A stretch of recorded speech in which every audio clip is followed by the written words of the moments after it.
devenir propriétaire. C'est souvent le projet de toute une vie. On s'imagine déjà les clés en main. Mais derrière cette belle image, il y a une question fondamentale.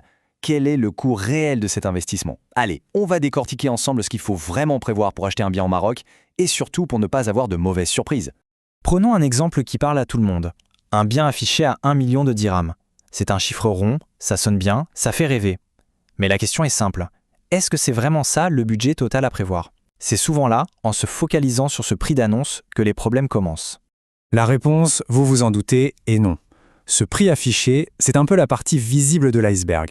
Le coût réel, lui, est bien plus important, il est caché sous la surface. C'est justement ce mythe du prix tout compris qu'on va déconstruire aujourd'hui. Bon, rentrons dans le vif du sujet.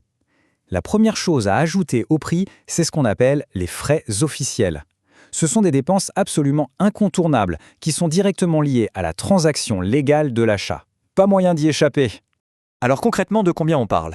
Il faut prévoir une marge, une rallonge de 6 à 8% en plus du prix de vente. C'est une fourchette qu'il est crucial d'intégrer dans son calcul dès le départ pour avoir une idée juste de l'investissement total. Mais alors, où va tout cet argent? En fait, ces frais couvrent principalement 3 choses. D'abord, les honoraires du notaire qui va officialiser la vente. Ensuite, les droits d'enregistrement qui sont en gros une taxe pour l'État. Et enfin, les frais de la conservation foncière pour que le bien soit bien inscrit au nom du nouveau propriétaire. On le voit bien sur ce graphique. C'est 7%, en moyenne, ça peut sembler peu, mais sur un gros montant, ça représente une somme conséquente qu'il faut absolument anticiper. C'est la toute première couche de coûts qui vient se greffer au prix de base. Pour revenir à notre exemple du bien à 1 million de dirhams, ça veut dire qu'il faut rajouter d'un coup environ 70 000 dirhams. Et là, on ne parle plus d'un pourcentage abstrait, c'est une somme bien réelle, bien concrète qu'il va falloir sortir. Passons maintenant au deuxième gros morceau du financement, l'apport personnel. C'est un élément absolument central, surtout si on passe par un crédit bancaire pour financer son achat. Alors, c'est quoi exactement l'apport personnel? Eh bien, c'est tout simplement la part du prix que l'on doit payer directement avec ses économies. Il faut savoir qu'une banque ne finance quasiment jamais 100% d'un projet. Elle veut voir cet effort initial. C'est une preuve de sérieux et de solidité financière. En général, au Maroc, les banques vont demander un apport qui se situe quelque part entre 10 et 20% du prix d'achat. C'est une condition presque systématique pour espérer obtenir un crédit immobilier. Mais il faut voir plus loin que la simple obligation. L'apport, c'est aussi un outil stratégique. C'est simple. Plus il est élevé, plus la banque est rassurée, évidemment, et surtout, ça permet souvent de négocier un meilleur taux d'intérêt, et donc de réduire le coût total du crédit sur la durée. C'est vraiment gagnant-gagnant. D'accord. On a vu les frais officiels, on a vu l'apport. On pourrait penser que c'est bon, mais l'histoire ne s'arrête pas là. Il y a une troisième catégorie de dépenses, et c'est souvent celle qu'on a tendance à sous-estimer, ou pire, à oublier complètement. On parle de quoi ici? Des frais de dossier de la banque, de l'assurance emprunteur qui est obligatoire, mais aussi des potentiels travaux à faire, de l'achat des meubles, de l'électroménager, et n'oublions pas les premières charges de copropriété qui tombent très vite. Mis bout à bout, tout ça représente une somme qui est loin d'être négligeable.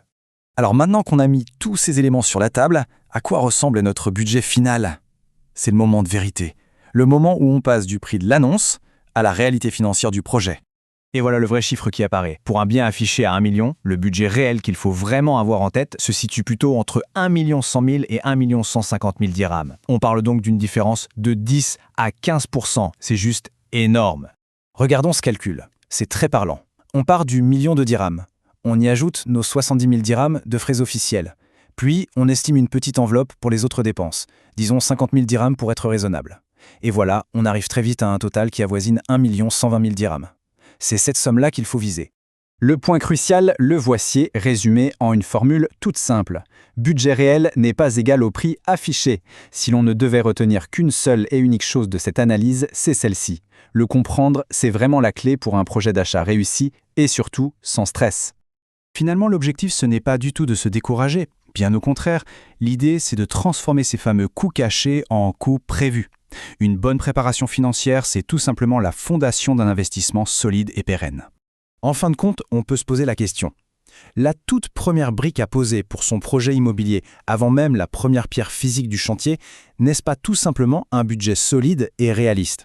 C'est peut-être ça, en fait, le vrai fondement d'un bon investissement.